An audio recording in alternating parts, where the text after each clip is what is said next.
നൊയമ്പുകാലം വിഭൂതി കഴിഞ്ഞു വരുന്ന വെള്ളി. തിരുവചനം: യോഹന്നാൻ്റെ ശിഷ്യന്മാർ യേശുവിൻ്റെ അടുത്ത് വന്ന് ചോദിച്ചു, ഞങ്ങളും ഫരീസേരും ഉപവസിക്കുകയും നിന്റെ ശിഷ്യന്മാർ ഉപവസിക്കാതിരിക്കുകയും ചെയ്യുന്നത് എന്തുകൊണ്ട്? മത്തായിയുടെ സുവിശേഷം 9-ാം അധ്യായം 14-ാം തിരുവചനം.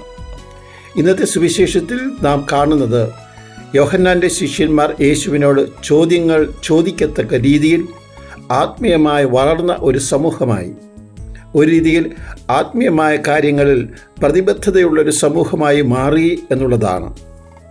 അപ്പോസ്തല പ്രവർത്തനങ്ങൾ 18-ഉം 19-ഉം അധ്യായങ്ങളിൽ നാം വായിക്കുന്നത് പോലെ ഈ ശിഷ്യന്മാർ പലസ്തീനയ്ക്ക് പുറത്തു പോയപ്പോഴും അവർക്ക് ലഭിച്ച ആത്മീയമായ ശിക്ഷണത്തിൽ അവർ ഉറച്ചു നിന്നു.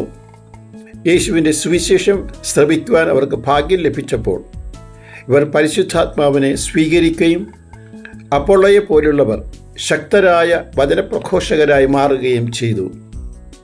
ഇവിടെ നമുക്ക് ലഭിക്കുന്ന പ്രധാനപ്പെട്ട ഒരു സന്ദേശം, സ്നാപയോഹന്നാൻ രൂപം നൽകിയ ശിഷ്യന്മാരുടെ സമൂഹം ദൈവിക പദ്ധതിയുടെ ഭാഗമായി മാറുന്നു എന്നുള്ളതാണ്.